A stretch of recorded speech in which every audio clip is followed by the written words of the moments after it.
doctor Ocampo, en primera medida quisiera agradecerle por darnos este espacio en el marco del lanzamiento de las perspectivas económicas y de inversión para 2023, el libro 2023, Nuevos retos, nuevas oportunidades. En esta oportunidad, doctor Ocampo, quisiera preguntarle un poco sobre el panorama de la economía para el 2023 y sobre todo teniendo presente la reciente decisión del Banco de la República de incrementar la tasa de interés a 10%, pero que junto a esa decisión vino una revisión a la baja sobre la perspectiva de crecimiento económico para el 2023. Quisiera preguntarle un poco cuáles son las perspectivas que se tienen desde el Ministerio de Hacienda en materia de crecimiento económico, de inflación, cómo prevé un poco que pueda fluctuar la tasa de interés para el próximo año en la economía colombiana. En realidad aquí hay efectos nacionales e internacionales importantes. Digamos, en términos nacionales, digamos, la economía en realidad parece haber llegado a su pico en el mes de abril, de acuerdo con los datos del índice de actividad económica del DANE. Desde entonces hay un estancamiento o incluso una ligera tendencia a la baja. Obviamente salen todavía muy fuertes los crecimientos con respecto al año pasado, pero ya con respecto a abril la situación es menos positiva. Hay otros elementos de todas maneras favorables. Bueno, la última encuesta de empleo, por ejemplo, fue muy favorable. Ahora, en términos internacionales, además, estamos frente a un fenómeno que es la inflación, que en el caso nuestro es casi un efecto de la inflación internacional, con algunos elementos nacionales, pero no muy significativos, yo diría. Y además la tendencia a la desaceleración económica, incluso a la recesión, que van a experimentar varios países europeos e incluso es posible que los Estados Unidos. Y eso tiene que ver, como usted lo pregunta, al tema de las tasas de interés. O sea, por la inflación tan alta que hay a nivel mundial, pues todos los bancos centrales del mundo han aumentado tasas de interés, incluyendo el Banco de la República. Y eso genera un debilitamiento de la demanda, que es lo que se logra, y ese debilitamiento de la demanda pues afecta la actividad económica. Y eso es precisamente lo que, digamos, se está señalando en relación con varios países desarrollados y nos afecta a nosotros, nos afecta indirectamente a nosotros a través de los mercados en los cuales vendemos nuestros productos. Es posible que comience ya a debilitarse precios de productos de exportación nuestros, en fin. Entonces tiene, digamos, ese impacto y muy importante, hace que las tasas de interés sean altas a nivel nacional, digamos, en lo cual el Banco de la República pues es es el agente más importante, pero también digamos, de la deuda pública, que digamos, las tasas de los TES están en niveles que son de 12% o incluso ahora más seguramente, contra 7% que era hace un año. Y eso también afecta al sector financiero a través digamos, tanto de la tasa de los CDTs como de los créditos, ¿no? Y por lo tanto hay, digamos, un impacto múltiple sobre la economía. Y a nivel internacional pues hace que, digamos, emitir bonos en el mercado privado internacional pues no tenga mucho sentido mientras la tasa sea tan alta. Entonces, por eso el gobierno pasado pues no había decidido no emitir bonos este año en el mercado internacional, y nosotros tenemos por ahora la misma política. Estamos esperando cuál es el momento oportuno para poder emitir bonos en el mercado internacional. Eso es como el conjunto. Yo le diría que si usted me dice cuál es el impacto más importante, yo diría que la tasa de interés. La tasa de interés, ahora el Banco de la República de alguna manera está respondiendo a un fenómeno de carácter internacional, ¿no? Y el problema más complicado de eso es que, digamos, su capacidad para afectar la inflación es limitada, porque la inflación es, como decimos los economistas, de oferta, incluyendo la indexación o indización de precios, que se está volviendo a volver una regla en la economía. Ahora, para adelante, digamos, hay un elemento, yo diría, positivo para el año entrante, y es que yo creo que sí vamos a llegar al pico de la inflación y la inflación va a comenzar a descender. Obviamente el dato que se hará público esta semana del DANE, que yo todavía no lo conozco, digamos, es un dato que me parece que es muy, muy importante para saber hacia dónde vamos, ¿no? Entonces yo sí creo que la inflación va a bajar y por lo tanto, digamos, las tasas de interés en algún momento pues también comenzarán a bajar a nivel nacional e internacional. Yo espero que en Colombia de pronto el mes de septiembre haya sido menos inflacionario que agosto. Y en Estados Unidos ya en realidad hay 2 meses de caída de la inflación. Y desafortunadamente el mes pasado cayó menos de lo que esperaban los mercados, pero digamos esperamos que la caída sea un poco más fuerte también en septiembre. Por lo tanto, si eso se da, yo creo que parte de la turbulencia financiera, digamos. Ahora, como resultado precisamente de las tasas o sea, incluso la tasa de interés, como dije yo en la Junta del Banco de la República, digamos, si uno espera que la tasa de inflación baje a 7% o 6%, que es lo que está previendo el Banco de la República, digo yo, en un contexto de indización de precios, es un resultado espectacular, porque a mí me tocó ser ministro de Hacienda la vez pasada cuando la inflación era de 2 dígitos y si logramos bajar un punto la tasa de inflación en un año nos parecía un gran éxito. Sí, digamos, entonces ahora va a bajar, yo diría, 4 puntos o algo así. Entonces eso es un gran éxito, diga, finalmente, no tanto por la tasa de interés, debo decir, sino porque los factores de oferta que han venido afectando la inflación van a comenzar a ser. Ahora, el contexto de actividad económica, pues sí se va a agudizar, y ahí sí la tasa de interés ha tenido y va a seguir teniendo un efecto negativo por algún tiempo. Pero también hay un fenómeno internacional que para nosotros es imposible de controlar. Doctor Ocampo, sobre el pronóstico que hace el equipo técnico del Banco de la República de que la economía crezca 0.7% en el 2023, ¿usted cree que la economía puede crecer más que eso o los riesgos son un poco a la baja? Yo tengo una visión un poco más optimista por varios factores que creo que van a tener un impacto positivo sobre la economía. El primero de ellos, creo yo, es las relaciones con Venezuela. O sea, hay un gran optimismo de exportaciones a Venezuela que va a tener un impacto positivo sobre la producción nacional, de productos que se van a vender en Venezuela.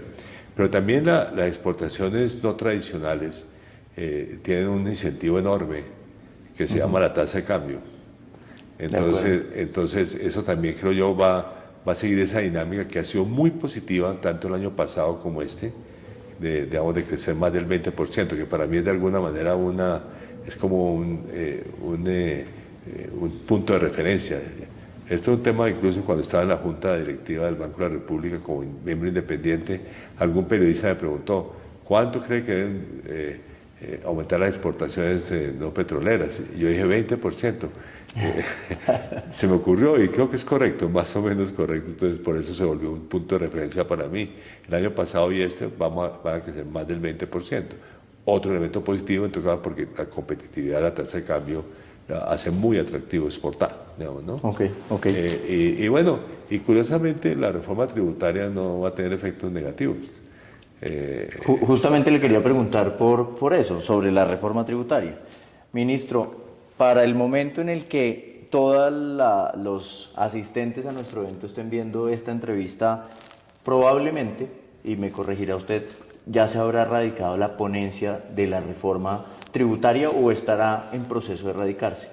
Lo que quisiera preguntarle un poco es cuáles son los aspectos principales con los que finalmente se presenta esa ponencia y esa reforma tributaria, y en materia de efectos en la economía y recaudo, ¿usted qué esperaría?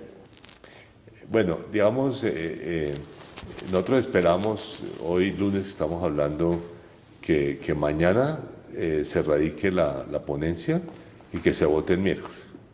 Ese es lo que estamos hablando con la presidenta de la Comisión Tercera de la Cámara, que es la que preside, digamos, este proceso por el lado del Congreso. Entonces esperamos que así sea. O sea que cuando se lo preguntan a ustedes el miércoles es posible que la reforma haya pasado ya su primer debate. Ahora, digamos, debo decir que ha habido un amplio diálogo con distintos sectores sociales que nos ha dicho y sectores empresariales y con el Parlamento. Aquí el jefe de prensa que contabiliza cuántas horas le dedico yo a esto, dice que ya llevo más de 300.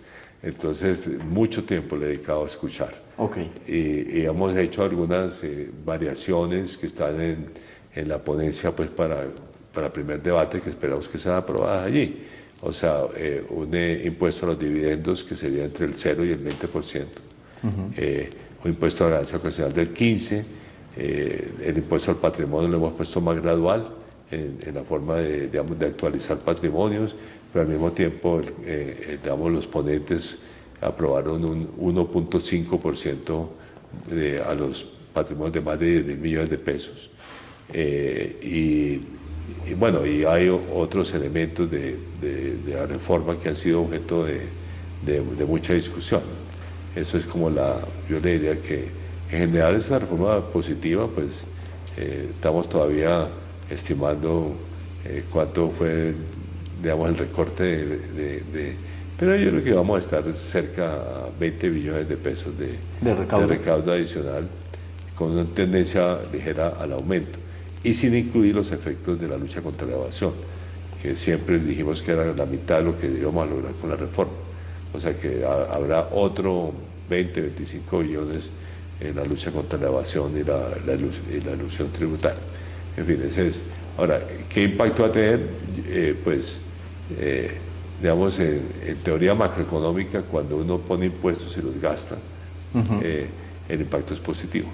Ese es un punto que quería de pronto profundizar con usted, ministro, porque en la Junta Directiva del Banco de la República, justamente usted mencionaba que el efecto de esta reforma no necesariamente es negativo para la economía, porque se va a compensar con ejecución de gasto.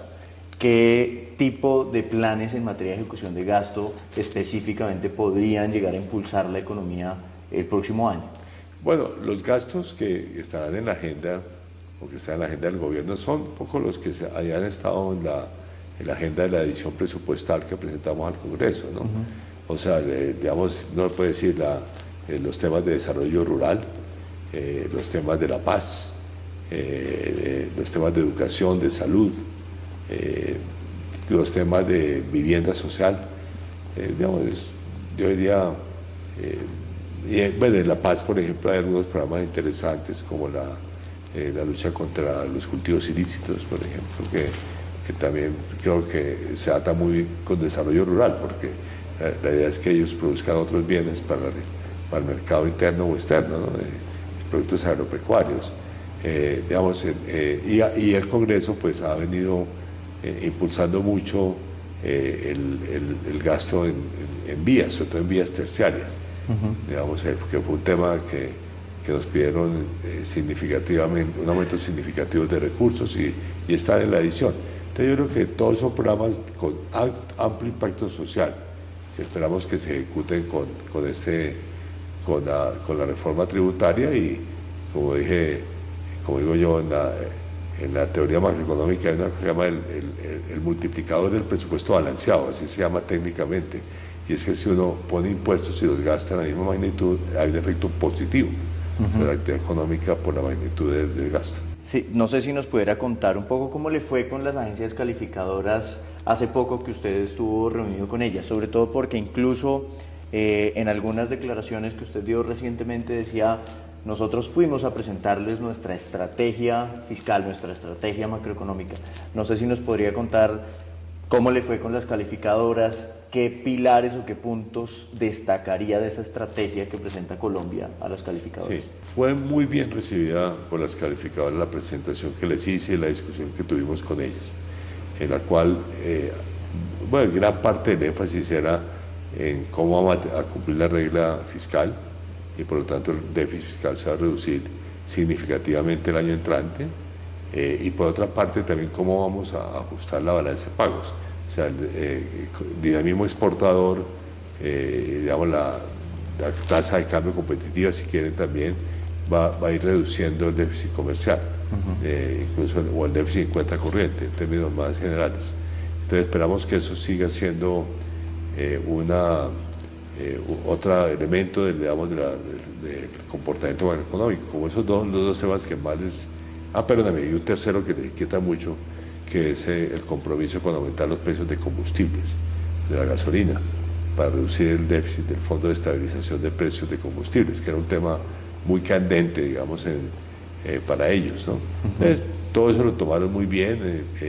Hubo con algunas de ellas también discusión sobre el contexto político, en los cuales le dije que la alianza del gobierno era una alianza muy amplia, que no sé, incluía 70 o 75% del Congreso. La verdad que, digamos, uno puede pensar que el gobierno tiene una buena capacidad para aprobar legislación, que es esencial para varios temas, y obviamente para financiar el presupuesto, para aprobar el presupuesto nacional con unos aumentos, la edición que ya presentamos y que está aprobada en primer debate, y también la edición que presentaremos a comienzos del año entrante cuando sea aprobada la reforma tributaria. En fin, todos esos elementos, y yo le diría que la recepción muy buena. Obviamente las calificadoras no nos van a cambiar la nota mañana, ¿no? Porque esa no es la tradición, pero yo creo que esperamos que reconozcan que Colombia va en buen camino, y que, digamos, tienen que comenzar a verlo con perspectiva positiva, con vistas a ganar de nuevo la calificación con las dos calificadoras que nos bajaron el grado de inversión. Ok. Ministro, le quisiera hacer una última pregunta relacionada con el contexto que estamos viviendo en este momento, y es sobre todo que si uno analiza lo que está pasando con las tasas de financiación internacionales, han subido fuertemente en Estados Unidos, en el Reino Unido, en general han subido las tasas de interés bastante, y por el otro lado, pues las primas de riesgo de Colombia han venido subiendo al igual que el resto del mundo. El contexto en general para financiación no es fácil, así que quisiera preguntarle de pronto en una pregunta mezclada, y es: ¿cómo ve un poco la estrategia en materia de conseguir recursos o en materia de financiación de Colombia, y qué plan B se tiene en caso o qué plan B y C se tiene en caso de que las condiciones financieras se sigan apretando como estamos viéndolo en este momento? Y muy de cara a eso, ¿qué mensaje le enviaría usted en este momento a los inversionistas que nos están viendo? Mire, el tema de las tasas de interés, como ya le dije, es un tema complejo. Digamos, a nivel interno, pues los descuentos, por ejemplo, que tenemos para títulos largos son significativos, ¿no? Entonces, si queremos 60 billones de pesos o 50, bueno, digamos 60 billones, que hoy en día estaba jugando con esa cifra, necesitamos emitir 3 a 10 años por 80 billones, pues dado el descuento que tienen en el mercado. O sea que ahí hay un reto significativo. Obviamente podemos emitir test de maduración más corta, pero uno pues tiene que tener también los de maduración larga, ¿no? Ese es como un tema. Entonces sí, hay un reto, digamos, significativo. A nivel internacional, digamos, lo positivo es que tenemos muy buen acceso a todo el sistema de bancas de desarrollo y de financiamiento oficial. O sea, tenemos 3 bancos multilaterales a los cuales podemos acudir: el Banco Mundial, el BID y la CAF. Tenemos además acceso a muchas entidades oficiales de distintos países. Incluso a mí una de las cosas que más me ha sorprendido, que he aprendido aquí ya en el cargo, es que somos el segundo cliente de la Agencia Francesa de Desarrollo. Eso me ha parecido impresionante, ¿no? Y tenemos ahora el Banco Europeo de Inversiones, con su sede en Colombia, para América Latina. Son elementos muy positivos. Entonces yo, a nivel internacional, pues digamos, si se cumple mi predicción de que las tasas de inflación, sobre todo en Estados Unidos, comienzan a bajar, las tasas de interés, sobre todo de largo plazo, van a comenzar a bajar, y son las relevantes para nosotros. Entonces, si esperamos que eso nos permita, digamos, emitir bonos el año entrante. De todas maneras, en nuestra agenda tenemos una emisión de $1,5 billion el año entrante en el mercado privado de capitales a nivel internacional. Vamos a ver si las condiciones se dan para hacerlo, pero bueno, también estamos esperando volver allá. Pero de todas maneras, digamos, por ambos lados la situación es compleja, pero sí es cierto que la inflación comienza a bajar, es positiva. Digamos, la tasa de interés también comenzarán a bajar. Y eso será un elemento favorable, ¿no? Entonces, ahora, digamos lo que yo diría que los inversionistas, yo me he reunido allá en Nueva York con inversionistas de Estados Unidos, incluso los grandes fondos de inversión. Pero aquí en Colombia me he reunido con inversionistas franceses, con inversionistas españoles, que son con Estados Unidos son los 3 países que hacen más inversión en Colombia. Y yo creo que el clima, digamos, la aceptación de Colombia sigue siendo muy positiva. Entonces a todos los inversionistas que ven, sigan invirtiendo en Colombia. Pero también los colombianos, confíen en Colombia. Este país va a seguir adelante, tiene un sector empresarial de primera categoría. Tenemos un acceso o una apertura de la inversión extranjera total. Y aquí hay mucha empresa extranjera que está participando en el desarrollo del país, mucho inversionista de portafolio que también está invirtiendo en el mercado de test en gran escala, y además pues que yo creo que digamos, la paz social, como lo digo yo en los debates de reforma tributaria, es muy positiva. Yo creo que eso va a generar un ambiente positivo para la inversión también, de manera que digamos, el país no va a tener las perturbaciones políticas que vimos el año pasado con el paro nacional. Ministro, muchísimas gracias por este espacio, por sus perspectivas para el año 2023. Lo invito, ojalá que saque un tiempo en todo este corre-corre con la reforma y que nos acompañe en el evento y que se lea nuestras perspectivas en el libro 2023, Nuevos retos, nuevas oportunidades. No, encantado. Además yo sigo mucho las encuestas de la vivienda, o sea Sí. que las encuestas de corto plazo dan mucha información. La de confianza, sobre Sí. todo, he visto que la ha citado. La confianza del consumidor y la confianza industrial. Sí, y la del PMI, exacto. Bueno, ministro, muchísimas gracias.